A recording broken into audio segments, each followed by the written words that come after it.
Trump and Putin turned the planet into a nuclear field ready to explode, and no one controls it. The United States and Russia are facing each other again, like in the worst days of the Cold War. In recent hours, Trump and Putin exchanged direct threats, positioned submarines, and put missiles on high alert. The atmosphere is tense, and the whole world holds its breath, fearing the next move. It all started when Trump reacted to Russian nuclear tests with a direct warning: "We have submarines near your coast." Meanwhile, Moscow keeps testing new weapons, and Ukraine has turned into a horror zone with drones and attacks on civilians. Europe's collapse began as the energy war and nuclear fear pushed the world toward inevitable destruction. The war stopped being regional long ago. Now it mixes espionage, technology, and an energy crisis crushing Europe. Germany, once the continent's engine, is desperately trying to keep its factories and jobs alive. Between nuclear threats, recession, and espionage, the world moves toward a point of no return. Russia isolates itself, Europe divides, and the United States sets the pace for a new era of global confrontation. Peace feels like a memory of those who lived through World War II. The global system collapsed, and the military powers prepare for a war that will erase entire nations. Are we witnessing the fall of a world order once led by the military and economic power of the United States and Europe, and the rise of a new one dominated by the East, with China as the main power? Say what you think. Don't be afraid to be controversial.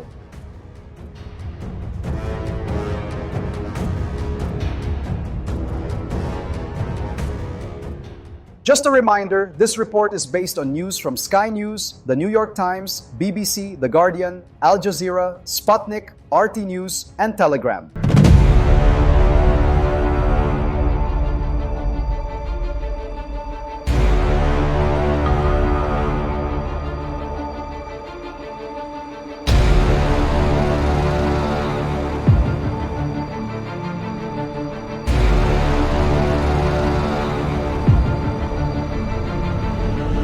But before we get into the video, make sure to subscribe to the channel. Your subscription means a lot and helps you stay updated on every story about the raging nations. And don't forget to give this video a thumbs up to help this project grow even more.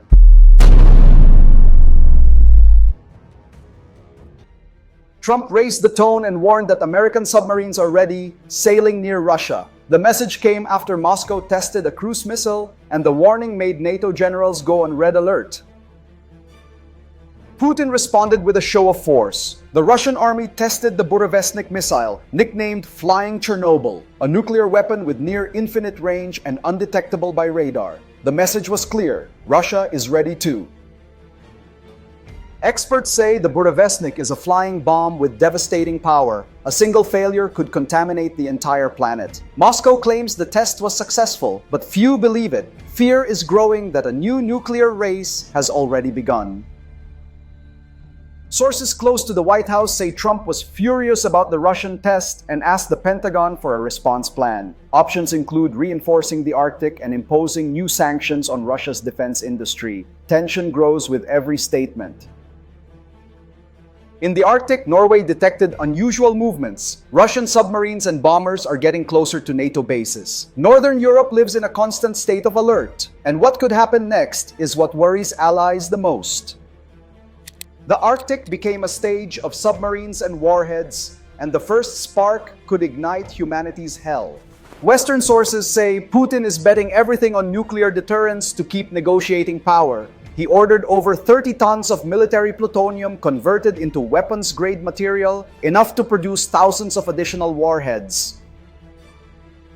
Experts say this violates international treaties and may push other powers to follow suit. Trump, meanwhile, ordered a full review of the U.S. arsenal, prioritizing attack submarines and hypersonic missiles for immediate response. The Pentagon reacted quickly. Patrols were intensified in the North Atlantic, and the USS Kentucky submarine, armed with nuclear warheads, was repositioned near the Russian fleet. NATO went on full alert, fearing an accidental clash between the powers. Moscow responded by reinforcing its Severomorsk and Murmansk bases with MiG-31K fighters equipped with Kinjal missiles capable of flying at hypersonic speeds. The message was clear: if provoked, they are ready to strike. The rivalry between Trump and Putin has reached its limit. Both show off arsenals and increasingly aggressive speeches. The world watches, knowing that one miscalculation could lead to global disaster, and what comes next could change everything at once. The nuclear race is out of control, and one wrong move could turn Earth to ashes within minutes. The war in Ukraine is getting darker. UN reports confirm Russian drones are chasing civilians and attacking residential areas, forcing families to flee. The UN now openly speaks of war crimes and population cleansing. The new international report concluded that Moscow committed crimes against humanity by removing families under threat and relocating them to controlled areas. There are reports of torture and disappearances. The war has become a human and legal nightmare without precedent. Despite the Russian advance, the Ukrainian army managed to repel attacks near Dobropilya. Russian tanks were destroyed in intense nighttime battles. This small victory lifted morale in Kyiv, but the country still bleeds under daily bombings. During an attack on the capital, an American citizen was executed. Trump called the attack state terrorism and promised a proportional response. The destruction in Kyiv was so severe that fear of an even bigger strike spread across the country. NATO responded by sending fighter jets to protect Ukrainian airspace in its first coordinated action since the invasion began. The reinforcements seemed to hold off the offensive, but what came next brought the world even closer to a direct confrontation. Ukraine bleeds and the West reacts, but every strike pushes the planet toward a war no one can stop. The Pentagon confirmed that American and British fighters shot down Russian missiles near the Polish border. The interception prevented a tragedy, but Moscow accused the West of fighting directly alongside Ukraine, raising tensions to another level. The UN called for an investigation into the use of incendiary weapons in Ukrainian cities. Satellite images show traces of white phosphorus banned in civilian areas. Moscow denied everything, claiming it was illumination ammunition, but few believed the Russian version. Meanwhile, hospitals in Kharkiv and Dnipro are overcrowded. Doctors report shortages of anesthetics and antibiotics, and the wounded are treated on the floor. The Red Cross warned that the situation is beyond control, and Ukraine begged NATO for urgent medical aid. Experts say Russia is trying to break Ukrainian resistance by targeting critical infrastructure. Bridges, power plants, and grain depots are being destroyed one by one. If this continues, the European winter could become a humanitarian catastrophe. Exhausted troops, ruined cities, and fleeing civilians show the scale of the tragedy. The war in Ukraine is already the largest European conflict of the century, and the fear is that the next step will be the expansion of battles beyond the country's borders. The war turned into total crime, with executions, torture, and disappearances the world pretends not to see. The war has also become a testing ground for new technologies. Ultra-cheap drones, costing about $500, are destroying NATO tanks worth millions. The cost gap is absurd, and the strategic impact is devastating. These drones, equipped with thermal cameras and improvised explosives, are remotely piloted by soldiers trained in digital tactics. They hit targets with pinpoint precision, proving firepower now depends more on ingenuity than budget. Russia responded by deploying two 22M3 backfire bombers, equipped with long-range missiles capable of hitting targets thousands of kilometers away. These aircraft began flying near NATO borders, and Western radars are on full alert. NATO classified the maneuvers as a direct provocation and intensified joint patrols with F-35 and Eurofighter jets. Radars over the Baltic Sea track every Russian move, and air tension hasn't been this high since the Cold War. Norway's Prime Minister summed it up: without a change in the Kremlin, this could become an endless war. But what came next showed the conflict won't stop anytime soon, and the next move by the powers surprised even the generals. The skies over Europe are full of jets and drones, and one mistake could end the continent. Romania activated a new squadron of F-16 fighter jets to strengthen Eastern European defense. The aircraft, equipped with modern missiles and high-precision sensors, joined joint operations with the United States and Poland, raising regional tension. Shortly after, Romania confirmed it had shot down Russian drones that crossed the Danube River. The incident triggered an immediate diplomatic crisis and led the European Union to discuss sending additional anti-air systems to the country. The eastern border became a constant alert zone. The war has also spread into the digital field. Hackers linked to Russian intelligence have attacked NATO's logistics systems, taking down communications and delaying military movements. The invasions show the conflict goes far beyond the trenches now. In response, the Allies created a joint cyber force headquartered in Estonia. Using artificial intelligence and observation satellites, the group tries to detect attacks before they cause damage, but the Russians remain one step ahead, testing limits every day. Experts say the future of war has already arrived. It's cheap, digital, and without borders. Technology has become as important as nuclear power. And what's coming next, mixing economy and energy, promises an explosion that won't be just military. Germany collapsed, factories stopped, and financial despair drags Europe into chaos it can no longer escape.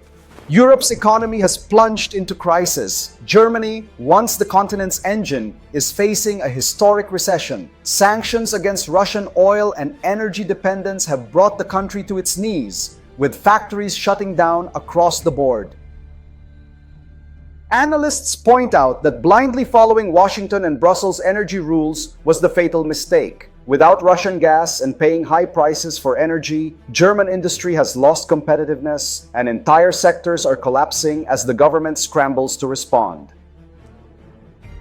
The government itself admitted it. The situation is catastrophic. High inflation, rising unemployment, and falling exports have left Germany on the brink of a social crisis. State banks warn that entire production chains could collapse in the coming months.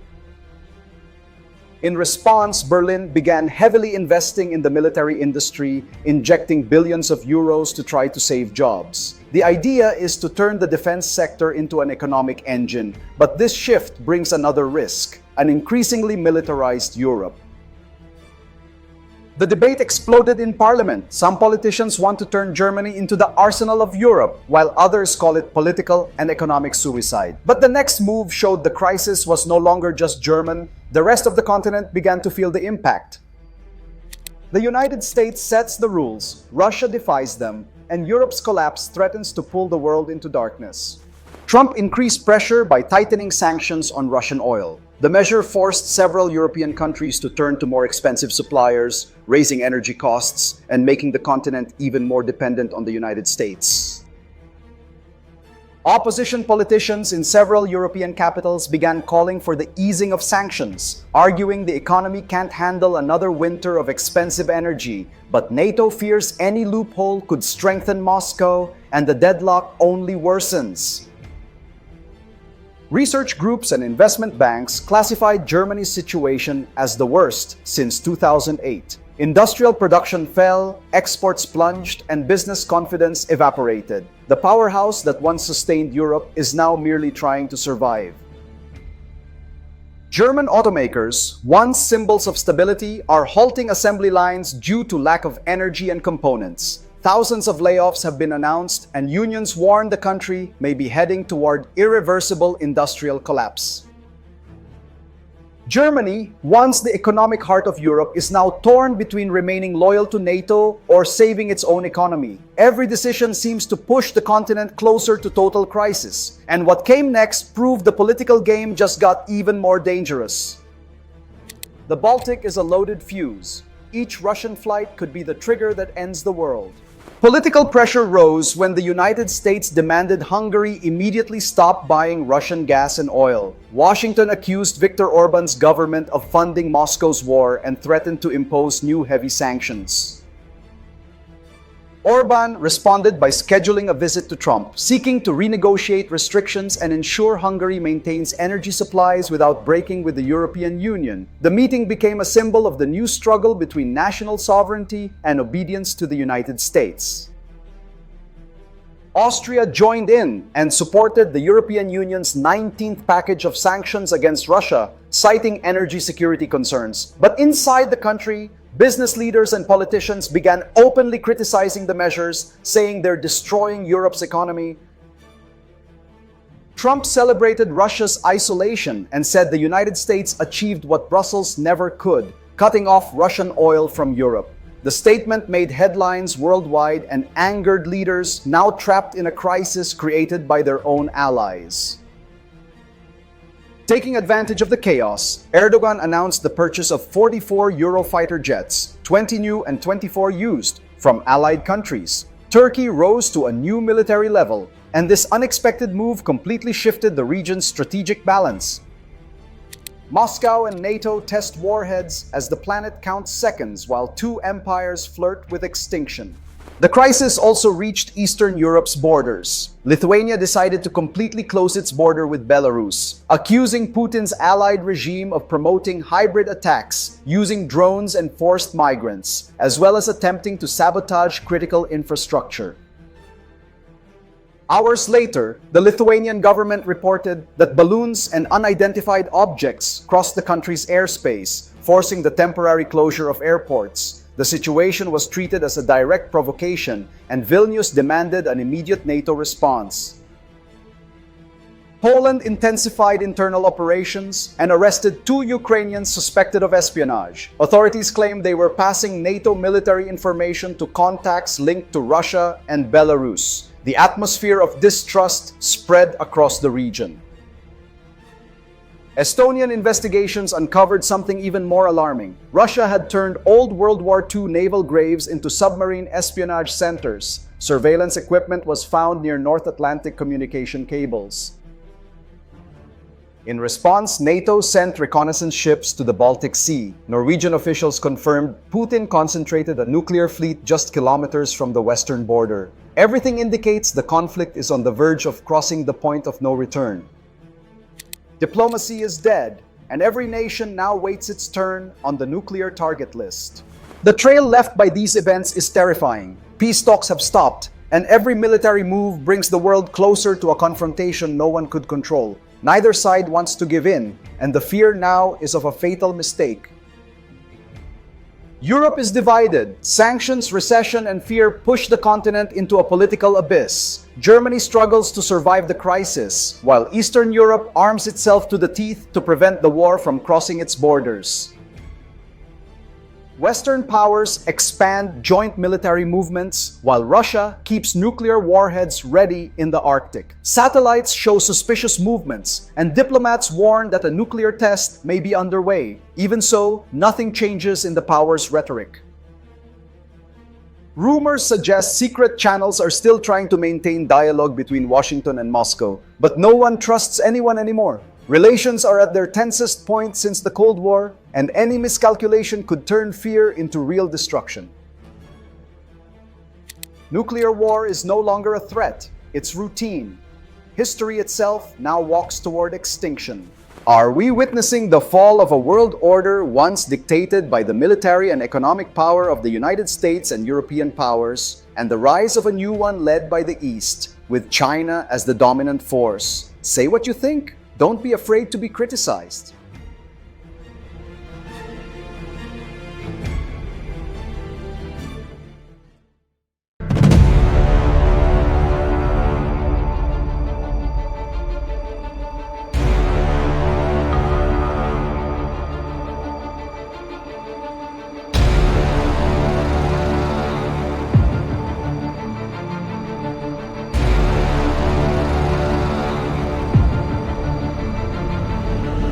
Thanks so much for sticking around until the end of the video.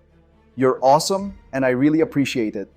If you haven't subscribed yet, make sure to hit that subscribe button so you don't miss any updates on the raging nations. And don't forget to give this video a thumbs up to help this project grow even more.